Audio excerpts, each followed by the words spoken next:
Okay, question 6, we've got a little further calculus reverse chain rule here. So very similar to regular integration, but what we have to do is make sure we divide by the differential of the bracket. That's the rule. In the same way, when we differentiate, we multiply by the differential.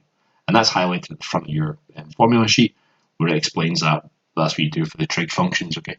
So first thing I would do is keep my limits. So 2, -5, and I would just keep the dx, remember that. In fact, I'm basically just, sometimes you've got to set the question up. I don't have to set the question up, so actually, yeah, that's fine. So there's a question. So we integrate. I'm going to do the outside of the bracket first. And again, remember what happens when I differentiate and when I integrate. So if I've got y is x cubed, if I differentiate, I'm going to get 3x squared. So if I integrate, how do I go back to the beginning? Well, I add 1 to the power and then divide by the new power. So let's do that. I'll add 1 to my power. So that's going to give me a half. And then I'm going to divide by the new power. So that's just the standard way of integrating, isn't it? Add 1 and divide. Now the bracket stays the same. So I'm just going to keep that in. I'll do it in blue. That just stays the same. And our rule is that we have to multiply by the differential of the bracket. And there are limits, so I'll put the bracket around and say 2 and -5. Now let's just tidy that up a little bit. I'll keep the 2 and the -5. And I'm going to keep my bracket, but it's just a case of what goes in front or above the bracket or whatever. So that's a half. So what I've got here is effectively a 1. And I've got a half times -3. So really what I've got is 1 divided by, and that's going to come out as -3/2, isn't it? If I do a half times -3. So I've got 1 divided by -3/2. So what does that become? Well, keep, flip, change. Yeah, keep the first one the same, flip this, change the sign. So that'll come out as -2/3.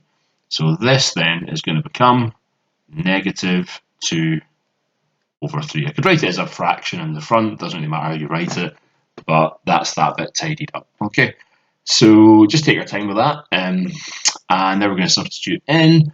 So I've got -2, I'll keep the colours the same, I'll just do it all in blue this time, so -2, 10 take away 3, and I'm substituting in 2 in here, and this bracket is to the power of a half, which means that it's the square root.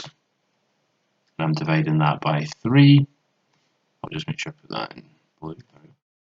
Take away from that, same again, -2, bracket 10, take away 3.